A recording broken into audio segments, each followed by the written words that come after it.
We're back, people, and today we're breaking down film on Julian Hill, Miami Dolphins tight end, seeing why he made the final roster. And I thought out of the whole tight end group, he had the best preseason. I mean, Smythe barely played, but everyone else, Hill really stood out. Like, his play strength and physicality as a run blocker, I thought was really impressive and was one of the more surprising things I saw out of him. Because coming out of Campbell, he was known for being more of a receiver, a seam threat, very good after the catch. So I'm excited to see what he gets to, be allowed to do those things in the receiving game. He's only been used a little sparingly there. So I'm excited to see what element he has to the Miami Dolphins offense, because he'll get playing time. Even if he's, the second or third tight end behind Croft, before Croft, he's going to end up seeing the field at certain parts. And I feel like he's probably the best tight end on the roster with the ball in his hands, at least from his college film. The other guys aren't really known for that. And I really just like his fit, his physicality. He's a good scheme fit. And you can just see him just moving defensive ends here, like with the help of on a double team. But these are, guys who you shouldn't be moving like this no matter what. And he just takes them up. Really good hand usage. It's hard to see from the other angle, so I'm just going to keep showing it from this one. But you can just see him get up underneath. Good leverage. Like, he's a taller guy. Gets up, picks this guy up, drives, turns him away. Just great power. Love what I saw from his blocking. We're going to focus on the third preseason game because I've already broken down the videos of him from the first and second one where he looked really good too. And he just really earned that roster spot in this room at tight end. And, definitely excited to see what the future holds for him. We saw him sort of like straight up just base block a guy, push him downhill. Here he gets to down block and create all this space, helping on a double team. And look at the displacement that he has on 47 there, and helps gets this touchdown down in the red zone. These are things you got to be able to do as a tight end. Like, they're not asking other tight ends to just, win these crazy matchups every play. Like, you got to be able to block, but like these types of things are really helpful. This is something you see like Kittle do a lot. He down blocks like this and takes out a guy from the side and just creates a lot of movement. So seeing Hill do this, obviously versus backups and third stringers, it's still a nice sign to see. We'll see how he looks versus stars, but look how much room he creates right here on 47. Just attack the low hip, exactly like what you're taught to do here. Attack the low hip. That's how you really move guys, and just boom, throws them out of the way for like 3 yards, and it helps pave a lane for Chris Brooks to like meet a person at the 1 yard line and then carry himself into the end zone. Another great UDFA to make the roster. Probably my favorite UDFA was to watch was Chris Brooks. And then after that, I thought Julian Hill and Peely had the best chance to make the team just due to the, lack of depth. And Julian Hill really won that job, being like the second tight end. Like, they obviously cut Croft, brought him back, but you couldn't do that with Hill.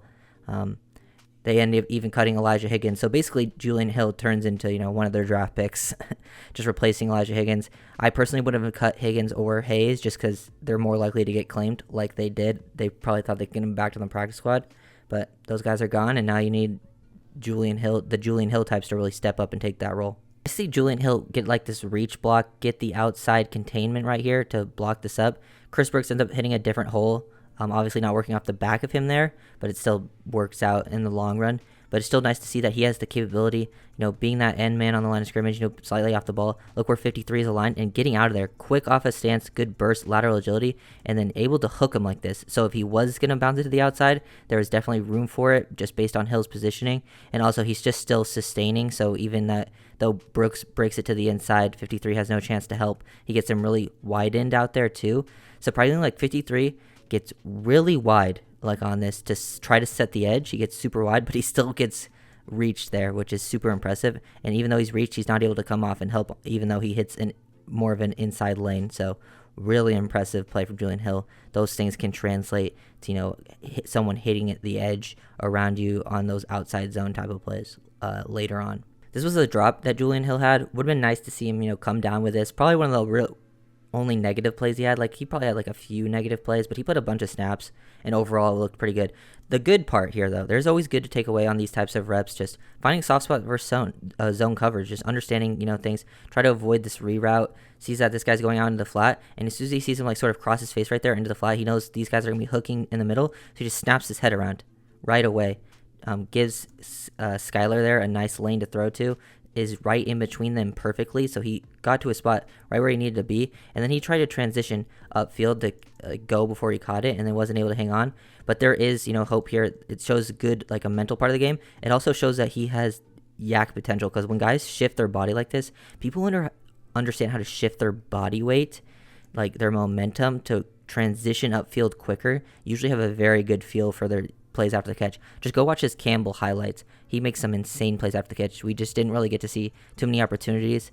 Definitely not in this game. In the second game, he got a couple catches, like just dump offs, and he didn't get to do too much with them after the catch. So there's still been very limited reps in those areas. But you can just see the potential's there. He's just got to be able to hang on to this ball. Just drops it, lets it right into his chest, which is unfortunate. But, drops are going to happen. Just don't make them too big of a thing. I think that was the only drop I saw him have in the preseason out of his limited targets. But I think from college, he usually has pretty reliable hands. It's just something, you ought to clean up on, and we'll see how that works out in the future. We're going to focus on some of his receiving reps here where he doesn't get targeted, so it's kind of unfortunate. But you can just see, the potential there, getting physical, guys trying to reroute him. He gets very physical and routes him. He's got good play strength, better than expected. And then also just him working off script with his quarterback. You got to be able to work in scramble drill. So showing off some smarts there, but he's sort of just trying to avoid this. You can see he's a pretty good mover. He feels comfortable. He at least gives something in his route stem there. Doesn't sort of just run to his spot. And then he gets physical with 57, tries to throw him off. You could see in the other games, he was tossing people to the ground down the field. Got to be a little less physical. There was going to be penalties, but nice to see him, doing this. And then once he sees Skylar break the pocket, he feels it, goes to space. Skylar's just not able to see him, but he was wide open for a big gain. So you could just see the, understanding of the game, where you're supposed to be flowing with the quarterback. Skylar just doesn't end up ripping it, but also nice to see, that mental side of the game and also some smooth moves, athleticism down the field. I really want to see him, be used as a downfield passing attack and see how that translates to the NFL level. Another good job from Hill here in combination with Tanner Connor, being able to reach and seal this guy off, help create this lane. He's able to get a little bit of effect on the play, but for where this ball's handed off, Hill blocks his guy for a long time. 56 outside leverage. He gets off the ball quickly. Good lateral agility. You can see that burst off that first step. Gets engaged with him, squares him up. He's on inside shade right here, inside leverage. He's able to just hook himself around, use those hips to position yourself, help create this lane. And if it was a little more space to work to the outside, they just have 3 defenders out here. He really could have hit this up, but he did his job pretty well there. Just another example of his run blocking really is what made him make this team, his play strength, physicality out there, because he looked like, out of all the tight ends after Smythe, he definitely looked like he was the most physical and strong blocker at the point of attack. Good to see Julian Hill blocking out on screen and space. He does his job here. It ends up, not getting too many yards, but he widens his guys. Nice to see him, being able to at least take good angles effect. A lot of times with tight ends and offensive linemen on these screens, they just end up missing their defender, or barely getting anything on him. Sometimes you just really got to, fly yourself, take them out of the play. Once he sees this angle, he has to readjust right here. This guy starts to shoot upfield, and he breaks down and just throws his body in the way. Just seal him, throw him out, and he pushes him all the way upfield. If there was more room, to the inside, there's just so many unblocked defenders. So, imagine if there was a lane here where this is a little better blocked up from, the offensive line.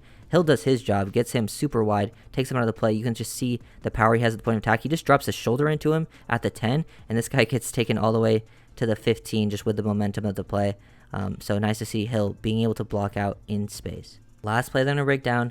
This ends up being an interception, but it's not thrown to Julian Hill. You can just see the speed that he has out in space, and just he is very comfortable pushing down the seam. That inside defender who ends up getting the interception on this play. So this is why stats can be a little misleading at times, because he makes a good play on the interception, but here he lost right away. Look at Julian Hill. He attacks outside leverage, takes a good angle. He does not doing anything too crazy outside in his route stem. He's just being slightly manipulative, subtle to the outside, getting this guy to widen enough there, and then just boom, bursts up the field. He's playing slow, and then he bursts past him.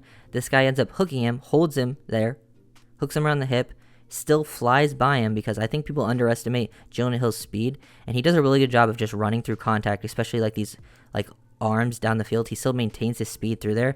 If this ball's thrown down the seam, it has a chance to be caught.